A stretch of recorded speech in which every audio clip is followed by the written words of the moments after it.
Good morning, my dear students. Today we will study a chapter of poetry that is Dust of Snow. It's a meaningful poem. It has a deep meaning between the lines also. It is composed by Robert Frost. So, first, I would like to tell something about the poet. The full name of the poet is Robert Lee Frost. He was born on 26th March 1874 in San Francisco. He was a romantic poet. By romance, here doesn't mean by the romance you see in movies and in songs, but by the love of nature and appreciation of beauty of nature. Uh, if you remember, dear children, if you remember, you have studied one poem in class 9th also, and the name of the poem was The Road Not Taken. In class, that was also written by Robert Frost, and a beautiful description of trees, leaves, and woods was given there. So, dear children, this poem, Dust of Snow, is set in winter's day because snow is there on the leaves of the tree. Two things have been taken in the poem. The first is crow. You can see in the picture, this is a crow, black crow. Generally, poet describes beautiful birds in the poem as sparrow, nightingale, peacock, and all. But here, poet has taken a crow, and why he has taken a crow, I'll describe you after the explanation of the poem. The second thing the poet has taken is the hemlock tree. This is the picture of hemlock tree, my dear children, and you can see it here clearly. The hemlock tree looks like a pine tree. It's a poisonous tree and it has white flowers. So now let's start the explanation of the poem. So the very first para of the poem is, the way a crow shook down on me the dust of snow from a hemlock tree. Actually, the poet is very sad. He is disappointed. बहुत उदास है, बहुत दुखी है poet. He is sitting under a hemlock tree and thinking something continuously. Suddenly, what happens? A crow comes and shook itself. The way that some particles of snow, means dust of snow, falls on the poet. तो poet दुखी उदास बैठा हुआ है, तभी एक crow आकर कुछ डस्ट ऑफ स्नो ट्री के ऊपर से कुछ मूवमेंट करके गिरा देता है. अब here it hasn't been describe, it hasn't been revealed that what was the activity of the crow, कि क्रो की कौन सी एक्टिविटी था, किस तरीके से क्रो गिराता है. He flaps his feather on और he sits on the tree. We can guess only. Only this has been told that he falls some dust of snow on the poet. Okay, beta? Now see the second para. Has given my heart a change of mood and saved some part of a day I had rued.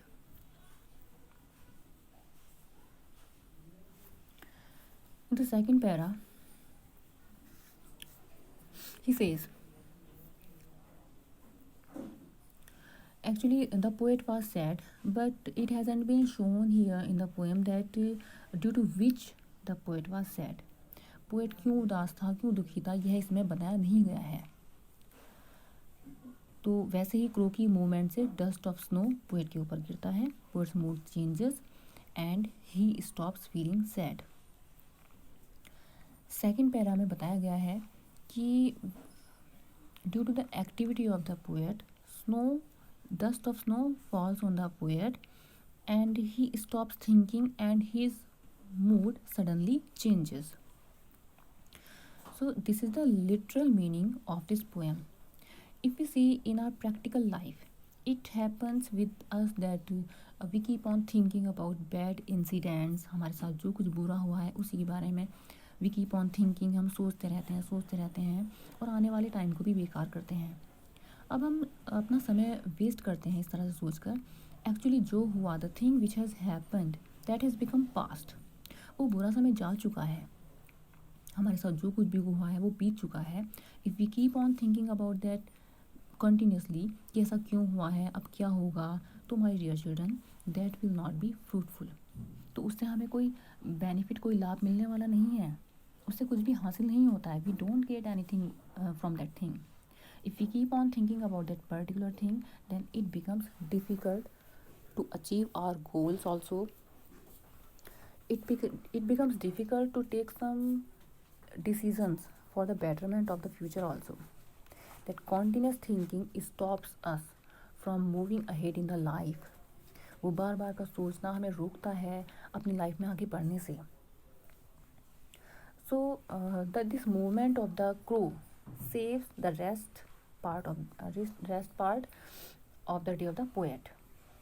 This dust of snow gives him a change of mood. If we talk about the hidden meaning of the poem, then crow symbolizes a bad omen, death, or fear. Poet has chosen this bird and not any other beautiful bird as a sparrow, nightingale, and all.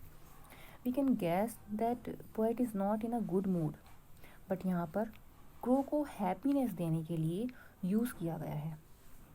Although crow is a negative bird, but फिर भी उसको poet को खुशी देने के लिए यहाँ पर यूज़ किया गया है. So this is an irony कि क्रो एक बैड ओमन होते हुए भी पोएट को हैप्पी बना रहा है, उसका मूड चेंज कर रहा है. And hemlock tree is a poisonous tree, uh that is also symbol of negativity and injustice. About hemlock tree बेटा, I would like to tell you something. If you have listen, you may have listen the name of Socrates. आपने Socrates का नाम सुना होगा. He was a great philosopher. Hindi में उनको सुकरात बोलते हैं. अगर आपने नहीं सुना है या पढ़ा है तो आप अपने पेरेंट्स से, किसी बड़े से पूछ सकते हैं. तो सुकरात जो थे, ही वॉज अ ग्रेट फिलोसफर. उन्होंने अपनी डेथ की जब इच्छा की थी, जब उन्होंने मृत्यु की इच्छा की थी, उन्होंने कहा था कि मैं एक विष का प्याला पीकर मरना चाहूँगा. तो उनको जो पॉइज़न दिया गया था, that was the poison of hemlock tree. इसकी स्पेशलिटी होती है हेमलॉक ट्री के पॉइज़न की कि ये किसी भी पर्सन को, किसी व्यक्ति को बहुत ही स्लो, बहुत ही धीरे धीरे मारता है. Here we can see that poet has chosen a hemlock tree, a poisonous tree, not any other common tree. So both crow and hemlock tree are negative things. Sometimes we see the things in a different and superstitious way. कहने का मतलब है बेटा कि कभी कभी हम चीज़ों को बहुत ही अंधविश्वास के तरीके से, अंधविश्वासी रूप से देखते हैं, सुपरस्टिशियस होकर देखते हैं, रूढ़िवादी होकर देखते हैं. अपने आसपास के लोग, हमारी सोसाइटी, हमारी कल्चर, हमारे जो कुछ पहले के लोग हैं जो कहते चले आए हैं, वही सोचते हैं. उसी चीज़ के एक चीज़ के बारे में वैसे ही हम अपना कॉन्सेप्ट बना लेते हैं, अपनी धारणा बना लेते हैं. We link them with our old traditions, culture, but when we face them, we find them in a different way. हमारी ओपिनियन उनके बारे में डिफरेंट निकलती है. जैसे कि आपने बिल्ली का रास्ता काटने पर कुछ अपशकुन होना ये सुना होगा, या फिर दूध का उबलना ये भी सुना होगा. बट क्या रियलिटी में ऐसा होता है? No. Actually it depends on our way of thinking, how we take the things, in a positive way or in a negative way. Nothing is good and nothing is bad. It depends on our approach of taking the things in our life, that how we are taking the things, what kind of opinion we are having about a particular thing. So this is a beautiful poem with a good message, my dear children. I hope you have understood the poem. Now see the rhyming scheme of the poem. The rhyming scheme of the poem is A B A B C D C D. You can see the first word is rhyming with the third, and the second word is rhyming with the fourth one. The way a crow and snow are rhyming together, and heart and part are rhyming together. Me, tree, and mood, rude. So these are the rhyming words. So the rhyming scheme of the poem is A B A B C D C D. Literary device के बारे में अगर हम बात करें बेटा, so you can see that in the whole poem there is no punctuation mark, there is no full stop, no comma, nothing is there like this. तो जहाँ पर ऐसा होता है, there enjambment is there, enjambment literary device, ENJAMBMENT, enjambment. The second literary device is alliteration. Alliteration, you remember what is alliteration? In alliteration, the repetition of letters is there. You can see in second para, first line. Second para, first line. Has given my heart, H. H has been repeated 2 times. And in third line, and save some part, S. Save and some, SS has been repeated. Okay, so in these lines alliteration is there. So my dear students, this is the poem. I have explained it. Now you can read this poem thoroughly and you can understand its meaning yourself. Till then, goodbye.